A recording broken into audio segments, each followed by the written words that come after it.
Price Lord. Welcome to this teens fellowship. இந்த teens ஃபெலோஷிப்பில் உங்களை சந்திக்கிறதுல நாங்கள் ரொம்ப மகிழ்ச்சியாக இருக்கிறோம். ஹொரேஷியோ அப்படின்னு வந்து ஒரு lawyer. He was a business man.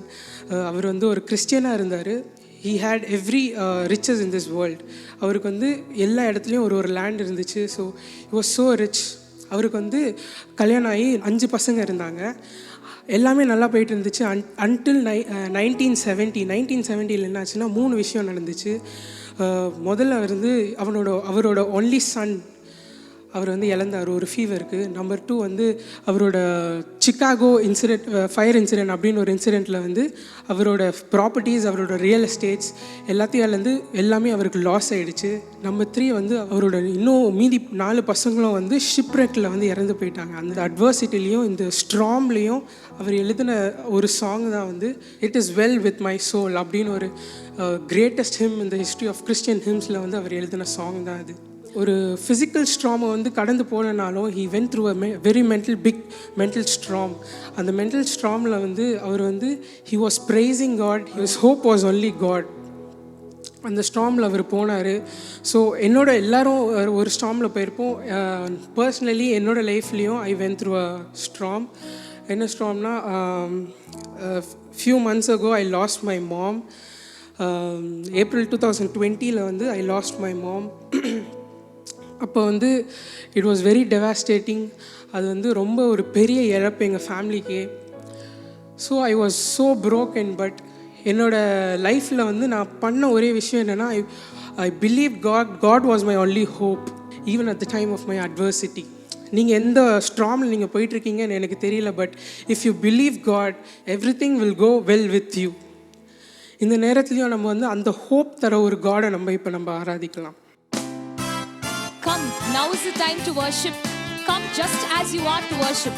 இந்த பாடல் என்னோட சேர்ந்து பாடுங்க. வா, கர்த்தரை துதிக்கும் நேரம் இதுவே. ஆமென். Come, now is the time to worship. Come, now is the time to give your heart. Come, just as you are.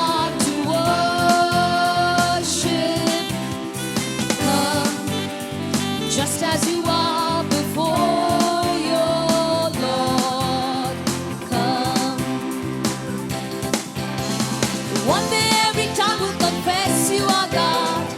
One day every knee will bow. Still the greatest treasure remains for those who gladly choose you now.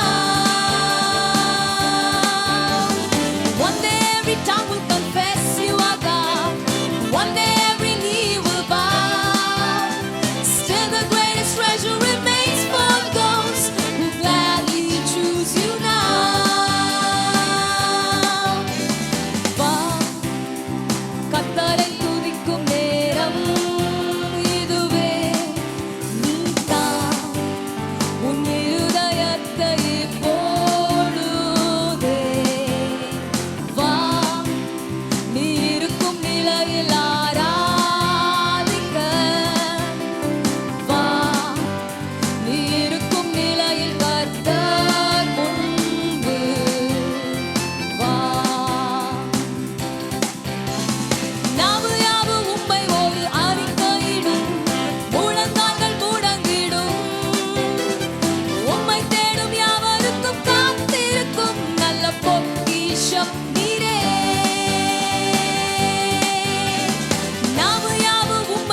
நீரே. வா, நீ இருக்கும் நிலையில் ஆராதிக்க நீதான் உன் இருதயத்தை இப்பொழுதே. வா, கர்த்தரை துதிக்கும் நேரம் இதுவே. நீதான் உன் இருதயத்தை இப்பொழுதே. வா.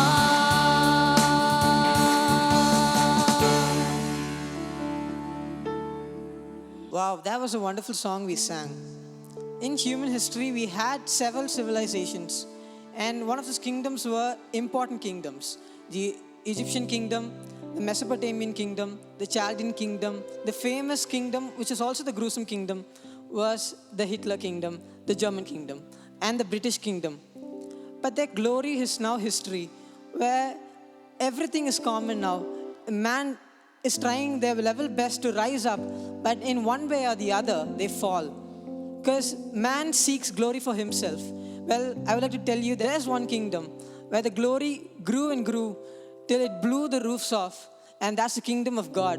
The kingdom of Christ, it still grows, and it also says in Romans chapter 14, verse 11, it says that it will still grow, and every knee shall bow and every tongue shall confess.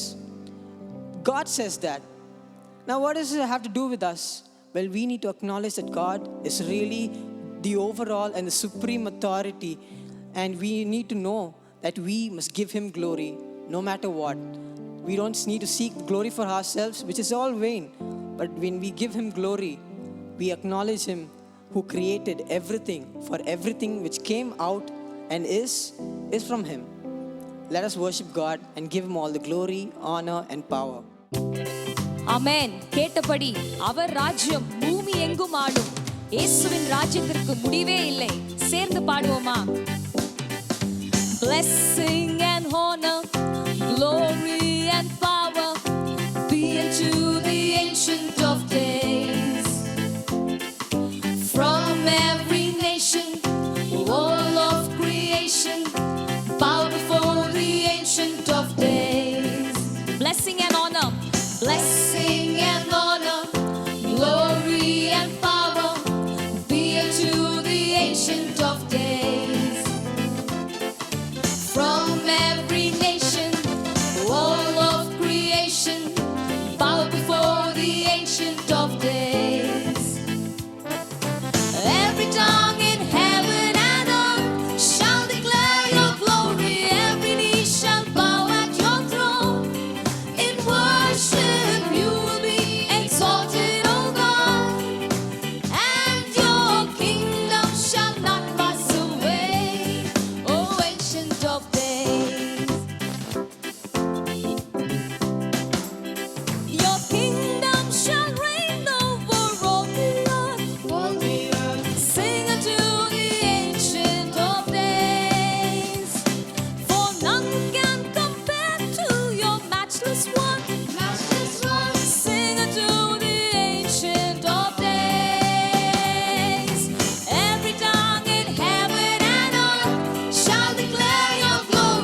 ஹalleluya.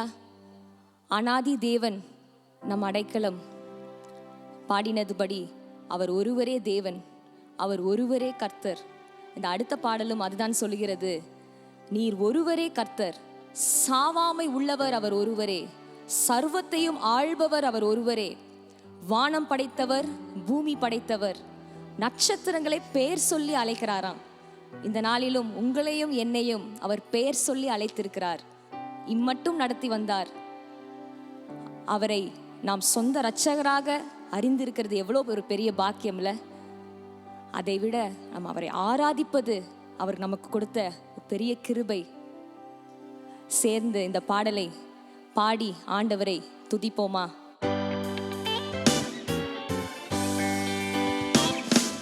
வானங்களையும் அதின் சேனைகளையும் உண்டாக்கிய நீர் ஒருவரே கர்த்தர். வானங்களையும் அதின் சேனைகளையும் உண்டாக்கிய நீர் ஒருவரே கர்த்தர். பூமியையும் அதில் உள்ளவைகளும் உண்டாக்கிய நீர் ஒருவரே கர்த்தர்.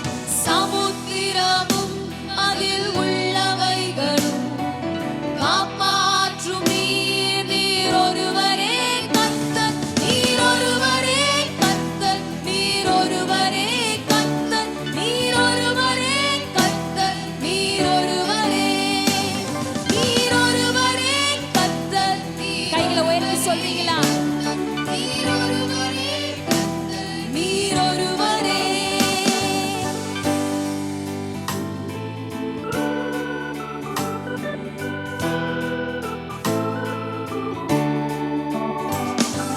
தண்ணீர்களையும் தம் கையால் அளந்து, பூமியின் மண்ணை மரக்காலால் அடக்கி. தண்ணீர்களையும் தம் கையால் அளந்து, பூமியின் மண்ணை மரக்காலால் அடக்கி. மலைகளை பிடித்து தம் கையில் எடுத்து, பர்வதங்களை தராசில் நிறுத்தும். மலைகளை பிடித்து தம் கையில் எடுத்து, பர்வதங்களை தராசில் நிறுத்தும். நீர் ஒருவரே கர்த்தர், நீர் ஒருவரே கர்த்தர், நீர் ஒருவரே கர்த்தர், நீர் ஒருவரே, நீர் ஒருவரே கர்த்தர், நீர் ஒருவரே கர்த்தர், நீர் ஒருவரே கர்த்தர், நீர் ஒருவரே. சாவாமை உள்ளவர் அவர் ஒருவரே, சர்வத்தை ஆள்பவர் அவர் ஒருவரே. சாவாமை உள்ளவர் அவர் ஒருவரே, சர்வத்தை ஆள்பவர் அவர் ஒருவரே. வானம் படைத்தவர், இந்த பூமி படைத்தவர், நட்சத்திரங்களை பெயர் சொல்லி அழைப்பவர். வானம் படைத்தவர், இந்த பூமி படைத்தவர், நட்சத்திரங்களை பெயர் சொல்லி அழைப்பவர். நீர் ஒருவரே கர்த்தர், நீர் ஒருவரே கர்த்தர், நீர் ஒருவரே கர்த்தர், நீர் ஒருவரே, நீர் ஒருவரே கர்த்தர். Yes Lord. நீர் ஒருவரே கர்த்தர், நீர் ஒருவரே. ஒருவராய் சாவாமை உள்ளவர் இவர், சேரக்கூடா ஒளிதனில் வாசம் செய்பவர். சொல்றீங்களா? சாவாமை உள்ளவர் இவர், சேரக்கூடா ஒளிதனில் வாசம் செய்பவர். அகிலத்தை வார்த்தையால் சிருஷ்டித்தவர், இயேசுவே உம்மையே ஆராதிப்பேன். அகிலத்தை வார்த்தையால் சிருஷ்டித்தவர், இயேசுவே உம்மையே ஆராதிப்பேன்.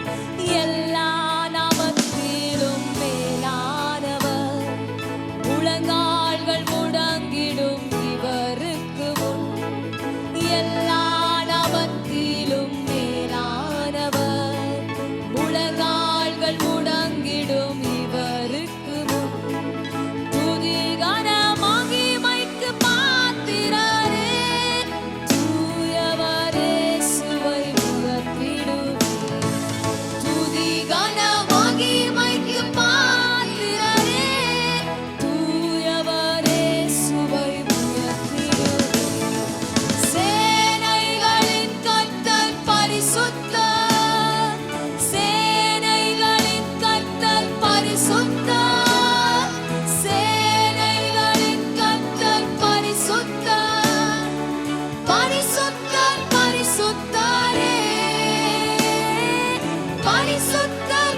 பரிசுத்தரே. சேனைகளின் கர்த்தர் பரிசுத்தர். சேனைகளின் கர்த்தர் பரிசுத்தர். சேனைகளின் கர்த்தர் பரிசுத்தர். பரிசுத்தர் பரிசுத்தரே. பரிசுத்தர் பரிசுத்தரே. நீரே பரிசுத்தர் ஆண்டவரே. வாய்களை திறந்து அவரை பார்த்து சொல்லுவோமா? நீர் ஒருவரே தேவன், நீர் ஒருவரே கர்த்தர் ஆண்டவரே. நீர் பரிசுத்தர், நீர் பரிசுத்தர். இயேசுவே ஆண்டவர், மரணத்தினின்று உயிர் தெழுந்தார். கால்கள் யாவும் முழங்கும், நாவு யாவும் போற்றிடும். எந்த இயேசுவே ஆண்டவர். சொல்றீங்களா? இயேசுவே ஆண்டவர், மரணத்தினின்று உயிர் தெழுந்தார். கால்கள் யாவும் முழங்கும், நாவு யாவும் போற்றிடும். அந்த இயேசுவே ஆண்டவர். He is Lord, He is Lord, He is Lord. Come on, declare it this day. He has risen from the dead and He is Lord. Every knee shall bow, every tongue confess that Jesus Christ is Lord. That Jesus Christ is Lord. That Jesus Christ is Lord.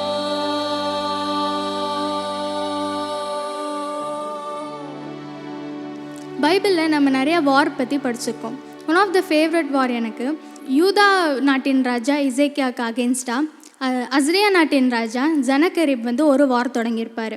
ஜனகரிப் ராஜா வந்து அவருக்கு ஒரு letter அனுப்பிச்சிருப்பார். அவரை ரொம்ப threaten பண்ணியிருப்பார் இசைக்கியா ராஜாவை. அதில் அவரோட four fathers எல்லாருமே எல்லா கிங்ஸையும் தோக்கடிச்சிருப்பாங்க. அவங்க காடெல்லாம் அவங்களுக்கு உதவி பண்ணல. உன்னோட காடும் உனக்கு உதவி பண்ண மாட்டார், நீயும் எங்களுக்கு சரண்டர் அடைஞ்சிருன்னு. பட் நம்ம 2 Kings chapter 19 verse 14 Hezekiah received a letter from the messenger and read it. He went up to the temple of the Lord and spread it out before the Lord. இல்லைன்னா பார்க்குறோன்னா இசைக்கியா ராஜா வந்து அந்த சமயம் யார்கிட்டையும் போகாமல் God கிட்ட போனார். God கிட்ட போய் அவர் ப்ரேயர் பண்ணார். அந்த நைட்டே காட் வந்து அவரோட ப்ரேயரை வந்து அக்செப்ட் பண்ணி ஒரு ஏஞ்சலை அனுப்பி அங்கே இருக்கிற அஸ்ரியா நாட்டின் வாரியர்ஸ் 1,85,000 வாரியர்ஸை சாவடிச்சிடுறாங்க. ஸோ இதுலேருந்து நம்மளுக்கு என்ன தெரியுதுன்னா, இந்த லாக்டவுன் பீரியட்லையும் நம்ம ஆன்லைன் கிளாஸஸ் சிக்னல் கிடைக்காம புரியாமல் அசைன்மெண்ட் டெஸ்ட் இந்த எல்லா ட்ரபிள்ஸ்லேயும் இந்த உலகத்தில் நம்மளுக்கு யாருமே ஆன்சர் கொடுக்க முடியாது, ஒரு சொல்யூஷன் கொடுக்க முடியாது. But there is a God who can hear our heart. He can sort it out all the problems that we are facing now. So நம்ம இன்றைக்கும் விசுவாசத்தோட ஆண்டரோட நாமத்தில் வந்து ஒரு விசேஷமான ப்ரேயர் பாயிண்ட்காக ப்ரேயர் பண்ண போகிறோம். ஸோ லெட்ஸ் வெல்கம் பிரசன்னா அண்ணா to leaders in prayer. Praise Lord. இன்றைக்கு ஒரு விசேஷித்த காரியத்திற்காக நம்ம ஜெபிக்க போகிறோம். நம்ம முன்னாடி நிறைய பாதைகள் இருக்கலாம், ஆனால் அந்த எல்லா பாதைகளும் ஒரு நீதியின் பாதையை நம்ம சொல்லவே முடியாது. அதனால தான் சங்கீதக்காரன் தாவீது சங்கீதம் 1ஆம் அதிகாரம் 1ஆம் வசனத்தில் சொல்லுகிறார், துன்மார்க்குடைய ஆலோசனை நடவாமலும் பாவியுடைய வழியில் நில்லாமலும் பரியாசக்காரன் உட்காரும் இடத்தில் உட்காராமலும். அவர் சொல்லுகிறார், நான் துன்மார்க்குடைய வழியில் நான் நடக்க மாட்டேன், பாவியுடைய வழியில் நான் நடக்க மாட்டேன், பரியாசக்காருடைய வழியில் நான் நடக்க மாட்டேன், எனக்கு ஒரு நீதியின் பாதை வேண்டும் என்று சொல்லிதான் அவர் 3ஆம் வசனத்தில் சொல்லுகிறார், அவர் என் ஆத்துமாவை தேற்றி தம்முடைய நாமத்தின் நிமித்தம் என்னை நீதியின் பாதையில் என்னை நடத்துகிறார். நமக்கு இன்னைக்கு ஒரு காரியத்திற்காக நம்ம ஜெபிக்க வேண்டும். ஆண்டவரே, உமக்கு பிரியமான ஒரு வழி, உமக்கு பிரியமான ஒரு பாதையில் என்னை நடத்துங்க. அது நீதியின் பாதையாக இருக்கட்டும், அது உமக்கு பிரியமான ஒரு பாதையாக இருக்கட்டும். நம்ம லைஃப்ல இந்த நீதியின் பாதையில் நம்ம நடக்கும் பொழுது தான் நம்முடைய ஆத்மாவுக்கு ஒரு சமாதானம், ஒரு சந்தோஷம் நமக்கு கிடைக்கும். ஒருவேளை நம்ம சுய புத்தியின் மேல் நம்ம சாயாமல் இந்த நீதியின் பாதையில் நம்ம நடக்கும் பொழுது உண்மையாகவே தாவீதை போல நம்ம ஒரு ஆசீர்வாதமான ஒரு வாலிபனாய் நம்ம காணப்பட முடியும். இன்றைக்கு நம்ம அதற்காய் நம்ம ஜெபிக்கலாம். கண்களை மூடி இருக்கிற இடத்துல ஆண்டவரை நோக்கி பார்க்கலாம். ஆண்டவரே, என்னை நீதியின் பாதையில் என்னை நடத்துங்க ஆண்டவரே. ஆண்டவரே, உலகம் முழுவதும் துன்மார்க்கத்தினால் நிறைந்திருக்கிறது. உலகம் முழுவதும் எல்லாவித பாவத்தினால ஆண்டவரே நிறைந்திருக்கிறது. ஆனால் நீர் தகப்பனே, உம்முடைய ஞாமத்தின் நிமித்தம் என்னை நீதியின் பாதையில் என்னை நடத்தி, என்னை பலப்படுத்தி, என்னை வழி நடத்துங்க. இயேசுவின் மூலம் ஜெபிக்கிறோம் பிதாவே, ஆமேன். நமக்கு வந்து பைபிளில் நிறைய பேசேஜஸ் இருக்குது. அதில் நம்ம நிறைய மிராக்குலஸான இன்சிடென்ட்ஸ்லாம் பார்க்கலாம். அதில் ஒரு இன்சிடென்ட் வந்து நமக்கு மோஸ்ட்லி தெரிஞ்சிருக்கும். John 6 வந்து ஜீசஸ் ஃபீட்ஸ் 5000 பீப்புள். அதில் வந்து he goes to a mountain side, அப்புறம் ஹி ப்ரீச்சஸ் தேர். அப்புறமா வந்து one of his disciples Philip கிட்ட வந்து அவர் கேட்குறாரு, how are we gonna feed these people அப்படின்னு. அதுக்கு வந்து ஃபிலிப் என்ன ஆன்சர் பண்ணுறாருனா, நம்ம வந்து மோர் தென் ½ இயர்ஸ் வேஜஸை கலெக்ட் பண்ணால் தான் நம்ம வந்து இவங்க எல்லாருக்கும் பிரெட் வாங்கி கொடுக்க முடியும் அப்படின்னு. ஆனால் இன்னொரு டிசைபிள் ஆண்ட்ரியூ என்ன சொல்கிறாருனா, இங்கே வந்து ஒரு பாய் இருக்கான், அவன்கிட்ட வந்து 5 ஸ்மால் லோவ்ஸும் 2 ஃபிஷ்ஷஸும் இருக்குது. ஆனால் அதை வச்சு நம்ம எவ்வளோ வேற ஃபீட் பண்ண முடியும் அப்படின்னு கேட்குறாரு. அப்போ வந்து ஜீசஸ் என்ன சொல்கிறாருன்னா, எல்லாரையும் உட்கார வைக்க சொல்லிவிட்டு அவர் வந்து அந்த ஃபுட்டை எடுத்து பிளெஸ் பண்ணி எல்லாருக்கும் டிஸ்ட்ரிபியூட் பண்ண சொல்கிறாரு. அதுக்கப்புறமா வந்து verse 12 he beautifully says to his disciples, gather all these pieces that are left over, let nothing be waste. அது வந்து என்னதான் லெஃப்ட் ஓவராக இருந்தாலும், சின்ன சின்ன பீசஸாக இருந்தாலும், அவர் வந்து அதை வேஸ்ட்டாக போகணும்னு விரும்பலை. he valued it. அதே மாதிரி இதை வந்து நம்ம ஒரு எக்ஸாம்பிளாக பார்க்கணுன்னா, இந்த பிக்சரில் எல்லா பசில் பீசஸுமே வந்து தனித்தனியாக இருக்குது. இதை பார்த்தோன்னே நம்ம நினைக்கலாம், இப்படி இதுக்கு என்ன பர்பஸ் இருக்குது, இதை வச்சு என்ன பண்ண முடியும்னு நம்ம நினைக்கலாம். இதோட இம்பார்ட்டன்ஸ் நமக்கு புரியாமல் இருக்கலாம். ஆனால் இந்த செகண்ட் பிக்சரை பார்க்கும்போது அது வந்து ஒரு பியூட்டிஃபுல்லான இமேஜை க்ரியேட் பண்ணியிருக்கு. இதெல்லாம் வந்தது எதுலேருந்தா, நம்ம ஃபர்ஸ்ட் பிக்சரில் இம்பார்ட்டன்ட்டுன்னு நினைக்காத சின்ன சின்ன பீசஸ்ல இருந்து தான். அதில் 1 கூட மிஸ் ஆகிருந்தால் இது வந்து கம்ப்ளீட் ஆகிருக்காது. This would be incomplete. நம்மளும் வந்து நம்ம லைஃப்பில் நம்ம நினைக்கலாம், இந்த சின்ன சின்ன விஷயத்தை வச்சு நம்ம என்ன பண்ணுறது, நம்ம யார்கிட்ட காட்டுறது, நம்மளை யார் அக்செப்ட் பண்ணுவா அப்படின்லாம் வி மே திங்க். ஆனால் காட் வேல்யூஸ் இட். நம்ம வந்து அதை கூட நம்ம காட்காக யூஸ் பண்ணோன்னா he will change it as a blessing to many. இப்போ நம்ம வந்து if we are ready to give our small pieces to God, he will change it out to a masterpiece. So நம்மளும் வந்து நம்மக்கிட்ட இருக்கிற என்ன சின்ன விஷயமா இருந்தாலும் நம்ம காட்காக யூஸ் பண்ணலாம். இப்போ வந்து நம்மளோட டீன்ஸோட டேலண்ட் ஷோஸ் பார்க்கலாம்.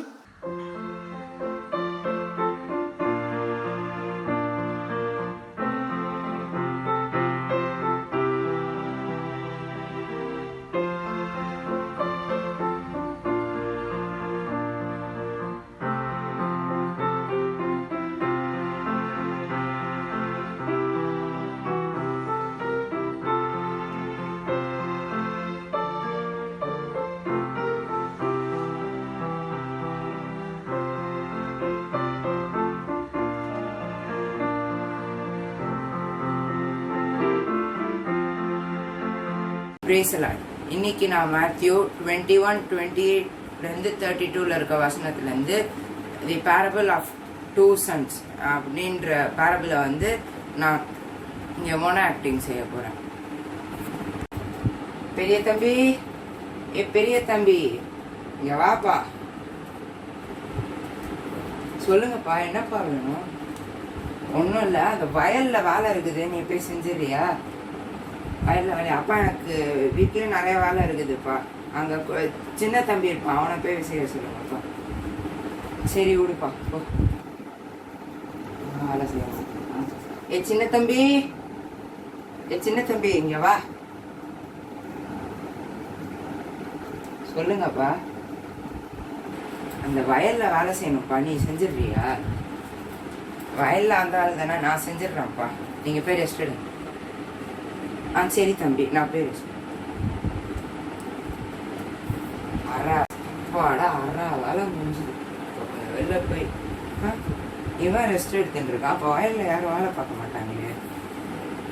சரி, அங்கே தான் 6 வேலை முடிஞ்சிச்சுல, இதை வேலை பார்ப்போம். யா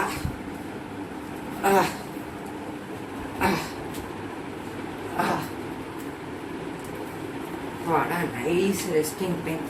சரி, இப்போ போய் இவன் இங்கே தூங்கிட்டு இருக்கான். பாவம், பெரிய தம்பி வேலை பார்க்குறான், இவன் சின்ன தம்பி தூங்கிட்டு இருக்கான். பெரிய தம்பி தானே என்னால் வேலை பார்க்க முடியாதுன்னு நான் சின்ன தம்பி இப்போ தூங்கிட்டு இருக்கான், பெரிய தம்பி வேலை பார்த்துட்டு இருக்கான்.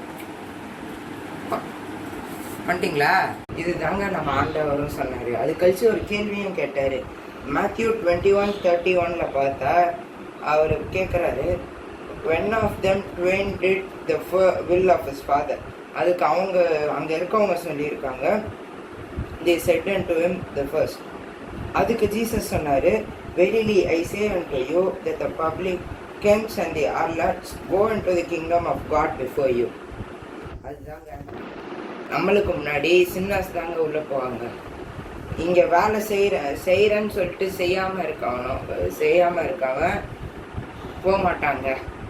அதுதாங்க ஜீசஸ் இங்கே அவங்கள அவர் சுற்றி இருக்கவரை சொன்னார். அதுவே நான் செய்ய மாட்டேன்னு சொல்லிட்டு செஞ்சவனை தான் அவர் இங்கே அர்லாட்ஸாக அப்புறம் பப்ளிகன்ஸாக பார்க்குறாருங்க. நீங்கள் எல்லாரும் நம்ம டீன்ஸ் டேலண்ட்ஸ் வீடியோஸை பார்த்து ரொம்ப ஆசீர்வதிக்கப்பட்டிருப்பீங்க நாங்கள் விசுவாசிக்கிறோம். இப்போ நெக்ஸ்ட் நம்ம எல்லாரும் ரொம்ப ஒரு இம்பார்ட்டண்ட்டான செஷனுக்குள்ளே போக போகிறோம். நம்ம இப்போ எல்லாரும் சேர்ந்து ஆண்டவரோட வார்த்தையை கேட்க போகிறோம். நம்மளோட டீன்ஸ் ஃபெலோஷிப்பில் நம்ம ஒரு டாபிக் பற்றி பார்த்துட்டு வரோம். ஹேண்ட்லிங் லைஃப் அப்படின்ற டாப்பிக்கில் நம்ம பார்த்துட்டு வரோம். இதில் நம்ம ஏல ஆரம்பிச்சிருக்கோம். A for animosity, B for betrayal, C for criticism, D for desperation, E for exaltation, F for frustration, G for grief, H for humiliation, I for irritation, J for jealousy, K for knowledge, L for liberty, M for mistakes and last week நம்ம N for no வரைக்கும் பார்த்துருக்கோம். இன்றைக்கி நம்ம next ஆல்ஃபபெட்க்கு move பண்ண போகிறோம். O for obedience. பைபிளில் ஒபீடியன்ஸ்க்கு பெரிய இம்பார்ட்டன்ஸாக ஆண்டவர் கொடுத்துருக்காரு. அன்றைக்கி ஆண்டவர் ஆதாம் ஏவாலை உருவாக்கினப்ப அவங்களுக்கு வச்ச ஒரே டெஸ்ட் ஒபீடியன்ஸ் தான். ஆனால் ஆதாம் ஏவாலால் கீழ்ப்படிய முடியாமல் போயிடுச்சு. அதனால அவங்க பல்வேறு கஷ்டங்களை அனுபவித்தாங்க. நம்மளால் கூட நம்மளோட டெய்லி லைஃப்பில் நம்ம டீனேஜ் பிள்ளைகளாக இருக்க நம்மளால் பேரண்ட்ஸ்க்கு ஒபே பண்ண முடியறதில்ல. டீச்சர்ஸ் ஏதாவது சொன்னாங்கன்னா அதுக்கு நம்மளால் ஒபே பண்ண முடியறதில்ல. நம்மளை விட வயசில் பெரியவங்க எல்டர்ஸ் ஏதாவது சொன்னாங்கன்னா அதுக்கும் நம்மளால் கீழ்ப்படிய முடியறதில்ல. சில வேளைகளில் ஃப்ரெண்ட்ஸ் சொல்கிற சில விஷயங்களுக்கே நம்மளால் கீழ்ப்படிய முடியாமல் போயிடுது. இப்படி நம்மளுக்கு ஒபீடியன்ஸ் அப்படின்ற வார்த்தையே ஒரு பெரிய கஷ்டமாக தான் நம்ம பார்க்குறோம். ஆனால் ஆண்டவர் பைபிளில் ஒபீடியன்ஸ்க்கு பெரிய இம்பார்ட்டன்ஸ் கொடுத்துருக்காரு. எஃபீஷியன்ஸ் 6:1 வாசிக்கும் போது, பிள்ளைகளே உங்கள் பெற்றாருக்கு கர்த்தருக்குள் கீழ்ப்படியுங்கள் அப்படி சொல்லிட்டு ஆண்டவர் சொல்லியிருக்கார். ஸோ ஒபீடியன்ஸ்ன்றது ரொம்ப ரொம்ப முக்கியம்.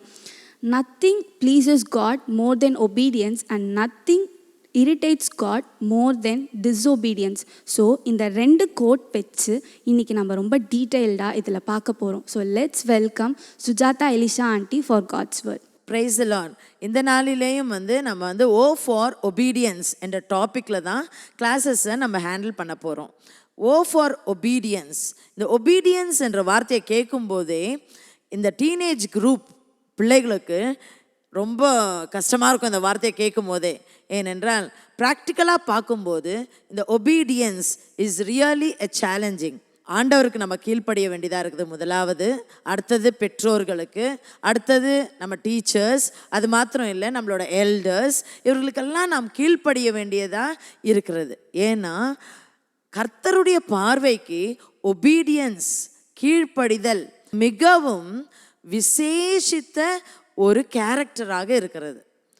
அந்த ஒபீடியன்ஸை குறித்து தான் இந்த நாளிலே வேதத்திலிருந்து சில வசனங்களை வாசித்து அதிலிருந்து நாம் சில காரியங்களை நாம் கற்றுக்கொள்வோம். ஒபீடியன்ஸ் என்ற வார்த்தைகளுக்கு ஆதாரமாக மத்தேயு 7ஆம் அதிகாரம் 21ஆம் வசனத்திலிருந்து 23ஆம் வசனம் வரைக்கும் நாம் வாசிக்கலாம். பரலோகத்தில் இருக்கிற என் பிதாவின் சித்தத்தின்படி செய்கிறவனே பரலோக ராஜ்யத்தில் பிரவேசிப்பானே அல்லாமல் என்னை நோக்கி கர்த்தாவே கர்த்தாவே என்று சொல்லுகிறவன் அதில் பிரவேசிப்பது இல்லை. அந்நாளில் அநேகர் என்னை நோக்கி கர்த்தாவே கர்த்தாவே உமது நாமத்தினாலே தீர்க்க தரிசனம் உரைத்தோம் அல்லவா, உமது நாமத்தினாலே பிசாசுகளை துரத்தினோம் அல்லவா, உமது நாமத்தினாலே அநேக அற்புதங்களை செய்தோம் அல்லவா என்பார்கள். அப்பொழுது நான் ஒரு காலம் உங்களை அறியவில்லை, அக்கிரம செய்கைக்காரரே என்னை விட்டு அகன்று போங்கள் என்று அவர்களுக்கு சொல்லுகிறேன். இதில் 23ஆம் வசனம் நாம் பார்க்கும்போது ரொம்பவே பயங்கரமாக இருக்குது. இந்த வார்த்தைகள் என்ன இருக்குன்னா, நான் ஒரு காலம் உங்களை அறியவில்லை. இவர்கள் எல்லாம் வந்து கர்த்தருடைய காரியங்களை, கிரியைகளை, அவர்களுக்கு சொன்ன வேலைகளை செய்தவர்களை குறித்து தான் இந்த இடத்துல நம்ம வாசிக்கிறோம். ஆனால் ஒரு நாள் வருகிறது, கர்த்தரை சந்திக்கிற நாள். அந்த நாளிலே என்ன நடக்குதுன்னா, அவங்கள பார்த்து கர்த்தர் என்ன சொல்கிறாருன்னா, நான் ஒரு காலம் உங்களை அறியேன். இது எவ்வளோ ஒரு பரிதாபமான நிலைமை பாருங்க.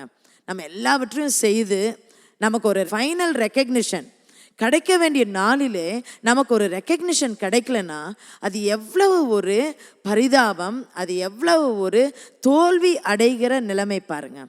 ஆனால் இதற்கு என்ன சொல்கிறாருன்னா, என் பிதாவின் சித்தத்தின்படி செய்கிறவனே பரலோக ராஜ்யத்தில் பிரவேசிப்பான். இப்போ நம்ம காட்ஸ் வில் நாம் புரிந்து கொண்டு நாம் செயல்படணும்னா, first of all obedience is very very essential for us. கர்த்தர் சொல்கிற வார்த்தைகளை நாம் கேட்டு அதன்படி நாம் காரியங்களை செயல்படுத்துவோமானால் கர்த்தருக்கு பிரியமாய் நாம் நடந்து கொள்ள முடியும். ஏனென்றால் God is more interested in our obedience to Him than our sacrifices. நம்முடைய பலிகளை பார்க்கிலும் அவர் என்ன பண்ணுறாராம், நம்முடைய கீழ்ப்படிதலை தான் அவர் ரொம்பவும் விரும்புகிறாராம். முதலாவது கமாண்ட்மெண்ட் இந்த ஒபீடியன்ஸை பற்றி நம்ம எங்கே பார்க்குறோன்னா, ஆதி ஆகமத்திலேயே நம்ம பார்க்குறோம். அந்த ஃபர்ஸ்ட் கமாண்ட்மெண்ட் என்னன்னு பார்த்தாக்கா, ஒபீடியன்ஸ் தான் ஃபர்ஸ்ட் கமாண்ட்மெண்ட்டாக கொடுக்குறாரு ஆண்டவர். ஆனால் அந்த ஒபீடியன்ஸ் கமாண்ட்மெண்ட்டில் தான் நம்மளோட ஃபோர்ஃபாதர்ஸ், நம்மளோட first parents Adam and Eve, ஆதாம் ஏவாள் என்ன பண்ணுறாங்கன்னா கீழ்ப்படியாமல் போனதை நம்ம பார்க்குறோம். அவங்க கீழ்ப்படியாததுனால அவர்களுக்கென்று கர்த்தர் வைத்திருந்த அநேக ஆசீர்வாதங்களை அவர்கள் இழந்ததாக நம்ம பார்க்குறோம். அவர்களை வந்து ரொம்ப சந்தோஷமாக படைச்சாரு, ரொம்ப அவங்க ஆனந்தமாக வாழ்ந்து கொண்டு இருந்தாங்க, ரொம்ப சந்தோஷமாக அந்த தோட்டத்தில் இருக்கிற எல்லா காரியங்களையும் அவங்க அனுபவித்து கொண்டு இருந்தாங்க. ஏன்னா ரொம்ப ஹாப்பி லைஃப் தேவர் லீடிங். ஆண்டவர் அதுக்கு தான் அவங்கள வந்து உருவாக்குனார், அதுக்கு தான் அவங்கள வந்து கிரியேட் பண்ணார். ஆனால் அவங்க ரெண்டு பேரும் என்ன பண்ணாங்க தெரியுமா, காட்ஸ் கமாண்ட்மெண்ட்டுக்கு ஒபே பண்ண முடியாமல் போயிடுச்சு. அந்த ஒபே பண்ணாததுனால அவங்க ஃபேஸ் பண்ண 7 கான்சிக்வன்சஸ் இந்த நாளில் நாம் தெரிந்து கொள்ளலாம். The first one was human beings were alienated, separated from God. Their friendship with Him changed to fear. The Lord sent them out of the Garden of Eden. எவ்வளோ பயங்கரமான ஒரு ஃபர்ஸ்ட் கான்சிக்வன்ஸ் நம்ம பார்க்குறோம் பாருங்க. They were separated from God. ஆண்டவரோட வார்த்தைக்கு அவங்க கீழ்ப்படியாமல் போனாங்க என்று அறிஞ்ச வேளையில் அவங்க முதலாவது என்ன பண்ணாங்க தெரியுமா, தங்களை தாங்களே ஒழித்து கொண்டார்கள் என்று வேதம் சொல்கிறது. அப்போ நம்மளும் வந்து கர்த்தருடைய காரியங்களுக்கு நம்ம கீழ்ப்படியலைன்னா, கர்த்தருடைய காரியங்களுக்கு நம்ம செவி கொடுக்கலன்னா நம்ம என்ன பண்ணுகிற பரிதாபத்திற்கு நம்ம ஆளாகுவோம் தெரியுமா, நாம் ஒளிந்து கொள்ளுகிறவர்களாக காணப்படுவோம். அது மாத்திரம் இல்லை, அவர்கள் துரத்தப்பட்டார்கள் என்று வேதம் கூறுகிறது. இப்படிப்பட்ட நிலைமை உங்களுக்கும் எனக்கும் நேரிடக்கூடாது. அதுக்கு தான் இதெல்லாம் எச்சரிப்பாக தான் வேதாகமத்தில் நமக்கு வசனங்களை கர்த்தர் எழுதி வச்சிருக்காரு. ரெண்டாவதாக பார்க்கும்போது, what had been innocent and good became shameful. Adam and Eve were now ashamed of their nakedness, something they had not felt before they sinned against God. ரெண்டாவதாக பார்க்கும்போது they became shameful. அவங்க டிசோபே பண்ணதுனால என்ன ஆச்சுன்னா, they felt ashamed in the presence of God. அது நம்ம தமிழில் பார்த்தாக்கா அவர்கள் வந்து வெட்கமடைந்தார்கள். கர்த்தர் வந்து அந்த ஏதேன் தோட்டத்தில் ஆதாமே ஆதாமே என்று கூப்பிடுறாரு. ஆனால் அந்த சத்தத்திற்கு அவங்க முன்னாடி ஓடி வர முடியல பாருங்க, அவங்க வெட்கமடைந்தார்கள் என்று பார்க்கிறோம். மூன்றாவதாக பார்க்கும்போது, pain will be part of human experience. ஆதாமையும் ஏவாளையும் ஆண்டவர் எதுக்கு உருவாக்குனார்னா அவங்க ரொம்ப சந்தோஷமாக இருக்கணும், எந்தவித பிரச்சனையும் இல்லாமல் அந்த தோட்டத்தில் ரொம்ப அழகாக காரியங்களை அனுபவிக்கணும் என்று சொல்லி தான் என்ன பண்ணார்னா அவர் ஆதாமையும் ஏவாளையும் உருவாக்குனார். ஆனால் இந்த தேர்ட் கான்சிக்வன்ஸ் ஆஃப் டிசோபீடியன்ஸ் என்னன்னு பார்க்குறோன்னா, இட் கேவ் தெம் பெயின். அவங்க டிசோபே பண்ண நாளிலேருந்து அவங்க என்ன பண்ணாங்கன்னா மிகவும் கஷ்டப்பட்டாங்க. அவங்க காரியங்களை அவர்களே செயல்படும்படியாக கஷ்டத்திற்கு அவங்க தள்ளப்பட்டார்கள். இப்படி தான் நம்மளும் டிசோபே பண்ணோம்னா நாமும் நம்முடைய காரியங்களிலே கஷ்டங்களை அனுபவிக்க நாம் தள்ளப்படுவோம். நான்காவதான கான்சிக்வன்ஸ் என்னன்னு சொல்லி பார்த்தா, the perfect relationship between man and woman is damaged. Their relationship becomes one of hostility. அதாவது அவங்களோட relationship with God was cut off. அவ்வளோ அழகாக அது வரைக்கும் கர்த்தரும் ஆதாமும் ஏவாளும் ஒருவரோடு ஒருவர் அந்த தோட்டத்திலே சம்பாஷித்ததாகவும் கர்த்தர் ஒவ்வொரு நாளும் பேசினதாகவும் ஆதாம் அதை கேட்டு அதற்கு பதில் சொன்னதாகவும் நம்ம வேதத்தில் பார்க்குறோம். ஆனால் இந்த டிசோபீடியன்ஸ் எதற்கு லீட் பண்ணுச்சு தெரியுமா?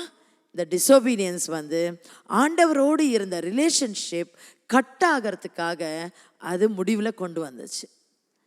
அது மாத்திரம் இல்லை, அந்த தோட்டத்தை விட்டு துரத்தப்பட்டார்கள் என்று நாம் பார்க்கிறோம்.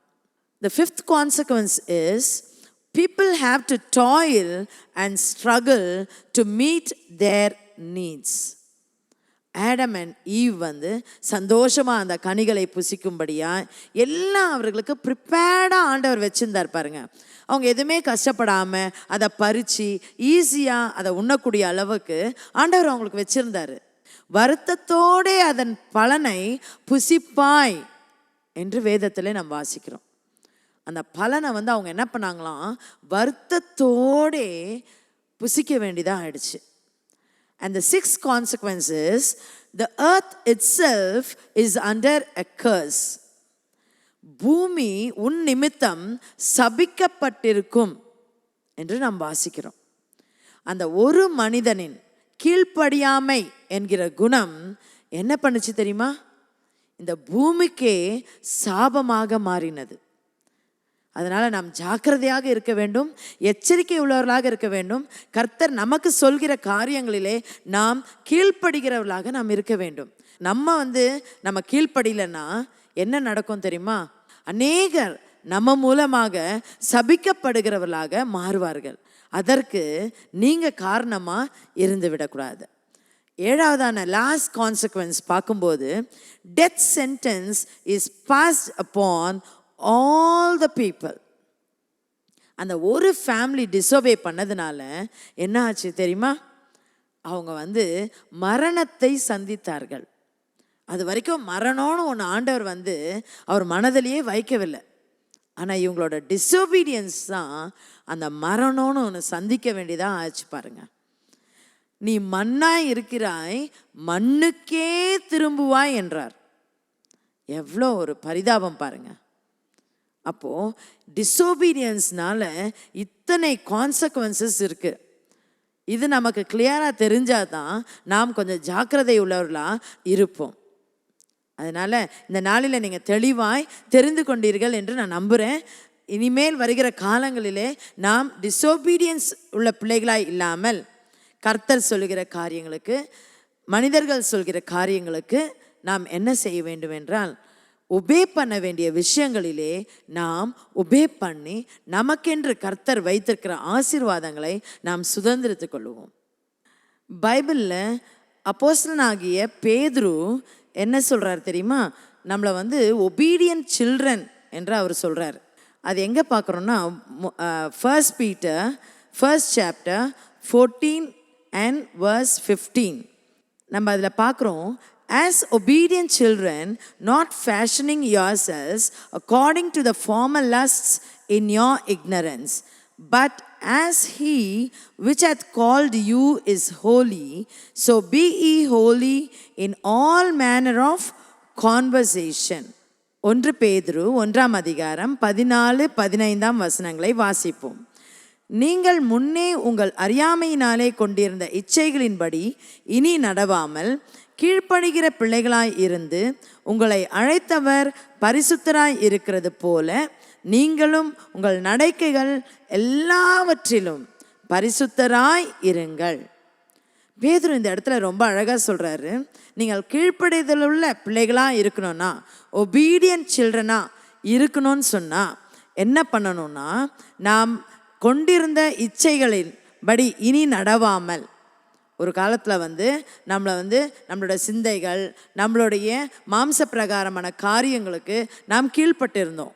ஆனால் இயேசுவை அறிந்த பிறகு இயேசு கிறிஸ்துவின் காரியங்களை குறித்து நாம் தெரிந்து கொள்ள நாம் எப்படி இருக்கணும்னா, கீழ்ப்படுகிற பிள்ளைகளாய் இருக்க வேண்டும். ஏன் நம்ம கீழ்ப்படுகிற பிள்ளைகளாக இருக்கணும்னா, உங்களை அழைத்தவர் பரிசுத்தராய் இருக்கிறது போல. நம்ம எல்லாம் ஒரு காரணத்துக்காக அழைக்கப்பட்டிருக்கிறோம். நாம் பரிசுத்தமாக இருக்க வேண்டும். அதுதான் கர்த்தருடைய விருப்பமாக இருக்குது. அப்போது எதுக்கு நம்ம பரிசுத்தமாக இருக்கணும்னா, நம்மை அழைத்தவர் பரிசுத்தராய் இருக்கிறது போல நீங்கள் உங்கள் நடக்கைகள் எல்லாவற்றிலேயும் பரிசுத்தராய் இருங்கள். நாம் நம்மளுடைய ஒவ்வொரு நடக்கையிலையும் நாம் பரிசுத்தமாக இருக்க வேண்டும். அப்போ நம்ம பரிசுத்தமாக இருக்க வேண்டும் என்றால் அந்த கீழ்ப்படிதல் மிகவும் அவசியமாக இருக்கிறது. நாம் ஒபே பண்ணும்போது தான் நம்ம என்ன பண்ண முடியும்னா, கீழ்ப்படிய முடியும். கர்த்தர் சொல்லுகிற ஒவ்வொரு காரியங்களுக்கும் நாம் கீழ்ப்படிய முடியும். நம்ம என்ன பண்ணோம்னா, ஆண்டவருடைய வார்த்தையை நமக்கு நேராய் வரும் வேளையிலே வந்த உடனே நாம் என்ன செய்தோம்னா, ஆண்டவருடைய வார்த்தைகளுக்கு நாம் கீழ்ப்படுகிற குணத்தை நாம் அடைகிறோம். அது மாத்திரம் இல்லை, as children of God, obedience should be our natural characteristic. நம்ம கர்த்தருடைய பிள்ளைகள் நம்ம சொல்கிறோன்னா, நமக்கு இயற்கையாகவே அந்த கீழ்ப்படிதல் என்கிற குணம் இயற்கையாகவே நமக்குள்ளாக இருக்க வேண்டும். ஏன்னா நாம் கர்த்தருடைய பிள்ளைகளாக இருக்கிறோம், இயேசுவின் பிள்ளைகளாக இருக்கும்போது நமக்கு அது ஒரு நேச்சராக நமக்கு இருக்க வேண்டும். கீழ்ப்படிதல் என்பது இயற்கையாகவே நமக்குள்ளாக இருக்க வேண்டிய குணமாக காணப்படுகிறது. அது மாத்திரம் இல்லை, நாம் ஒவ்வொரு முறையும் இயேசுவின் வெளியேற பெற்ற இரத்தத்தை நாம் அணுகும்போது உண்மையாலுமே கீழ்ப்படுகிற பிள்ளைகளாய் நாம் மாற முடியும். ஏன்னா கீழ்ப்படிதல் என்பது மிகவும் கஷ்டமான காரியமாக இருக்குது. அதுவும் இந்த டீனேஜ் குரூப் பிள்ளைங்களுக்கு உங்களுக்கு சொல்லவே வேண்டாம். எதுக்கு நான் கீழ்ப்படியணும், ஏன் இவங்க சொல்கிறத நான் கேட்கணும், இதை கேட்டு தான் ஆகணுமா, இதை நான் செய்து தான் ஆகணுமா, இப்படி பல கேள்விகள் உங்கள் மனதில் வருது. ஏதாவது ஒருத்தவங்க பெரியவங்க ஒரு காரியத்தை சொல்லும்போது நீங்கள் அப்படி நினைக்கிறீங்க.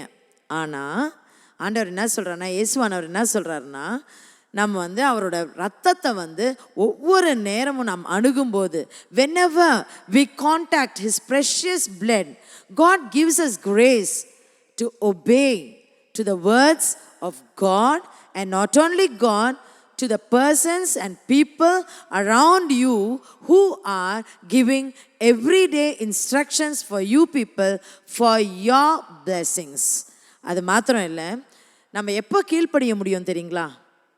உண்மையாக அன்பு இருக்கும்போது நாம் கீழ்ப்படிய முடியுங்க. உங்கள் ஃப்ரெண்டு பேச்சு ஏன் நீங்கள் அடிக்கடி கேட்குறீங்க? உங்கள் ஃப்ரெண்டு சொல்கிறதெல்லாம் நம்புறீங்க. ஏன் தெரியுமா?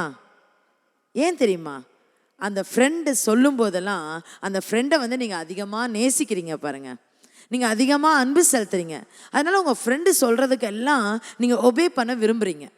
அவங்க சொல்கிறத அப்படியே நீங்கள் செஞ்சிடுறீங்க. அதற்கு காரணம் the true love between you and your friend. அதே மாதிரி தான் அன்பு இருந்தால் கீழ்ப்படிதலும் ஆட்டோமேட்டிக்காக நம்மளோட லைஃப்பில் வந்துடும். அப்போ நம்ம தேவன் மேலே, கிறிஸ்துவின் மேலே நாம் அன்பாக இருந்தால், அவரை ரொம்ப நேசிச்சா என்ன நடக்கும்னா, அவர் சொல்கிற ஒவ்வொரு வார்த்தைக்கும் நம்ம கீழ்ப்படிவோம்.